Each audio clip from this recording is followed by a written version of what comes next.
Assalamualaikum dan salam sejahtera kepada penggemar-penggemar cerita misteri. Selalunya kita mendengar kisah seram dan pengalaman dari ahli keluarga ataupun kenalan. Memang terasa seram. Apalagi bila kita mendengar cerita seram dengan cara yang berbeza-beza. Termasuklah kisah seram di hospital, rumah yang lama ditinggalkan, jalan yang berpenunggu dan banyak lagi.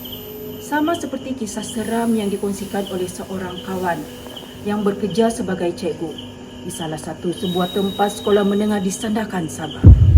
Baiklah, aku akan ceritakan pengalamanku yang selalu berdepan dengan macam-macam pengalaman mistik. Banyak kali dalam hidupku aku hadapi benda-benda seram macam ni. Bukan mahu sombong tapi kenyataan. Yang aku kongsikan di sini hanyalah beberapa pengalaman seramku saja. Kisah-kisah seram yang lain tu biarlah aku simpan sebagai kenangan. Lupa pula bagi tahu. Namaku Halim. Kejadian ini berlaku di rumah sewa yang bertempat di Sandakan, Sabah. Di mana lokasi rumah sewa itu biarlah aku simpan sebagai rahsia. Sesampai aku di Sandakan, aku cuma bawa satu beg bagasi saja.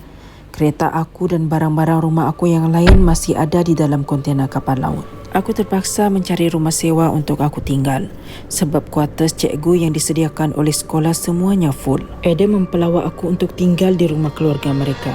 Tapi aku menolak disebabkan aku segan dengan keluarga Adam. Dan di mana aku mahu letak barang-barang aku yang satu kontena tu? Tidak akan di rumah keluarga Adam pula. Tapi aku fikir-fikir macam mana untuk dapatkan rumah sewa dengan begitu cepat. Jadi sementara aku cari-cari rumah sewa, aku terpaksa menumpang di rumah keluarga Adam. Perasaan malu aku ketika itu hanya Tuhan yang tahu. Dalam beberapa bulan, Alhamdulillah aku dapat mencari rumah sewa berkat bantuan Adam. Dan yang bagusnya, rumah sewa tu dekat dengan sekolah tempat aku mengajar. Rumah sewa tu juga berdekatan dengan hutan. Aku tunggu dulu barang aku sampai, baru aku pindah masuk ke dalam rumah sewa tu. Ramai cikgu-cikgu yang bercerita mengatakan terjumpa macam-macam benda pelik dan jelmaan di rumah tu. Pakcik guard yang jaga sekolah di tempat aku mengajar pun ada cerita yang ternampak jelmaan di rumah tu masa buat rondaan di waktu malam. Aku jadi serba salah. Deposit selama 3 bulan aku sudah bayar. Kalau tidak tinggal, mana aku mahu letak barang-barang aku yang satu kontena tu? Tidakkan aku mau tunjuk penakut. Aku mesti berani. Biarpun aku ni bukanlah berani sangat pun. 2 bulan aku tinggal di rumah Adam, barulah barang-barang rumahku sampai di Sandakan. Aku sewa lori untuk angkat barang-barang aku dari pelabuhan.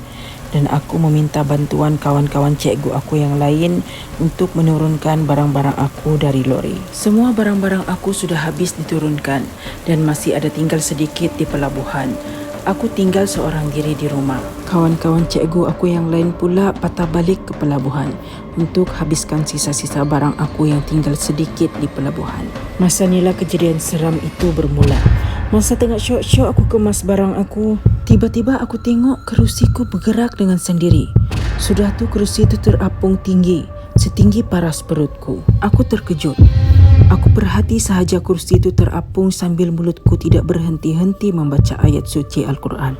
Aku pun menghentak tumit kaki kananku di lantai. Baru kursi itu jatuh berduntung kuat di bawah lantai. Kurang ajar punya jin syaitan. Siang-siang begini sudah mengacau. Lepas asar baru semua barang-barang aku sampai di rumah. Bayangkan berapa banyak barang-barang aku tu. Hari itu juga aku kemas semua barang-barang aku. Aku tidak suka rumah yang bersepah. Semua kawan-kawan aku sudah balik masa tu. Tinggal aku seorang di rumah. Aku janji dengan dorang yang aku akan bawa dorang nanti makan seafood di restoran Kak Ju. Bukan main happy dorang bila aku cakap aku mahu belanja makan. Selepas mengemas semua barang-barang, aku pun mandi bersih-bersih. Lepas tu aku solat. Masa aku bagi salam tahiyat akhir tu, aku perasan tempat sidai, tawal dan sejadah aku bergerak dengan sendiri. Aku perhati saja gangguan jin syaitan tu. Malam tu aku tidur dengan bersinarkan lampu tidur di bilikku. Aku tidur dalam keadaan kosong. Aku mahu tengok permainan jin syaitan tu. Bila aku terjaga, entah pukul berapa aku pun tidak pasti masa tu. Aku lihat keadaan sekeliling menjadi gelap. Pandai pula syaitan ni main suis lampu. Aku onkan lampu tidur aku. Lepas tu aku terus tidur balik. Lebih baik aku tidur daripada aku layan gangguan jin syaitan tu. Sedap-sedap aku layan tidur, tiba-tiba aku terasa selimutku seperti ditarik. Aku terjaga dan aku ternampak dengan jelas satu lembaga putih dengan muka yang pucat, mata yang garang berdiri di hujung katilku. Aku memang yakin itu Pontianak. Aku tarik selimutku, tutup mata, baca 3 kul dan ayat kursi. Lepas tu aku berzikir. Bila aku keluarkan kepalaku dari selimut, aku lihat jelmaan Pontianak tadi hilang. Aku perhatikan di sekeliling. Langsung tiada jelmaan. Tiba-tiba aku terdengar suara mengilai yang kuat di ruangan tamu, seperti mengejek aku. Gembiralah kau syaitan. Problem ni buatkan aku serabut. Macam mana aku mahu tinggal lama di rumah ni nanti? Lepas saja terkena macam-macam ujian macam yang aku ceritakan tu, esok paginya kawan-kawan cikgu aku yang lain tengok aku dengan hairan. Lim, kau okey ke semalam? Ya Lim, kau okey kah? Aku pun menjawab. Okey juga, belum lagi mati. Diorang pun ketawa, lucu dengan jawapanku. Pukul 1 petang aku baru balik dari mengajar. Aku naik kereta aku untuk balik ke rumah. Dan kali ini ada ujian baru lagi. Niatku untuk mahu mandi, solat, makan dan berehat tergendala. Sampai saja di depan rumah aku ternampak perempuan rambut panjang dengan bermuka gelap berdiri di tingkap ruang tamuku. Terdiam aku di depan rumah. Aduh, kemarin sudah kena, hari ini kena lagi. Gembira syaitan ni prankkan aku. Selepas makan malam di luar bersama kawan-kawanku, aku pun pulang ke rumah. Mahu tidak mahu aku terpaksa hadapi seorang diri. Dalam gelap aku onkan semua suis lampu. Aku terangkan seluruh rumah. Aku sudah tidak tahan dengan gurauan jin syaitan ni. Aku pegang Al-Quran, aku duduk bersila di tengah ruang tamuku. Aku panggil jin syaitan yang ada di dalam rumah itu untuk menghadapku. Aku letakkan Al-Quranku di lihar. Bila aku seru saja jin dan syaitan tu, aku terus terdengar suara perempuan mengilai dan suara lelaki ketawa. Aku tidak pasti makhluk apakah itu sebab tiada jelmaan yang muncul di depanku. Pinggan mangkuk di dapurku dibunyikan seperti ada orang yang bergaduh di dapurku. Aku bertahan saja. Aku tidak boleh takut. Jin syaitan yang sepatutnya takut dengan manusia. Aku terus bercakap dengan kuat. Wahai iblis yang dilaknat, aku tahu asal usulmu. Pergi kau dari tempat ini. Ini rumahku dan bukan rumahmu. Pergi kau dari sini. Allahu la ilaha illa huwal hayyul qayyum. La ta'khudhuhu sinatun wa la naum. Lahu ma fis samawati wa ma fil ard. Man dhal ladzi yashfa'u 'indahu illa bi idhnihi. Ya'lamu ma baina aydihim wa ma khalfahum. ولا يحيطون بشيء من علمه إلا بما شاء وسع كرسيه السماوات والأرض ولا يعوده حفظهما وهو العلي العظيم. Suasana terus menjadi sunyi. Tiada lagi suara mengilai dan ketawa. Aku pun terus mengambil garam dan lada hitam dan aku taburkan di sekeliling rumahku, sekeliling bilikku, ruang tamu dan ruang dapurku.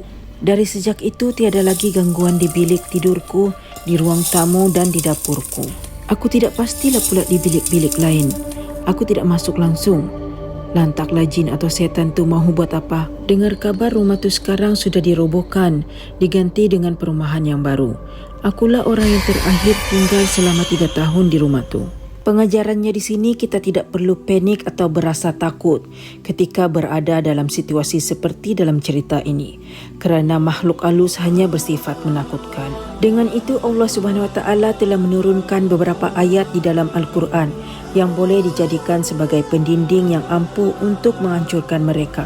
Di antaranya ayat Al-Kursi. Bacalah ayat-ayat itu dengan penuh khusyuk serta penuh keyakinan. InsyaAllah makhluk halus akan terhapus dengan izin Allah Subhanahu Wa Taala. Kita ni sebagai umat manusia dijadikan Allah Subhanahu Wa Taala sebagai khalifah yang lebih hebat daripada jin, syaitan dan iblis. Kerana asalnya golongan makhluk itu mengikuti telunjuk manusia dengan izin Allah Subhanahu Wa Taala. Sekian saja cerita misteri mengenai rumah angker. Jangan lupa like, share, follow, komen, subscribe dan tekan ikon locengnya untuk mengetahui cerita terbaru daripada Siti Arbina SA. Maafkan sekiranya video ini ada kekurangannya.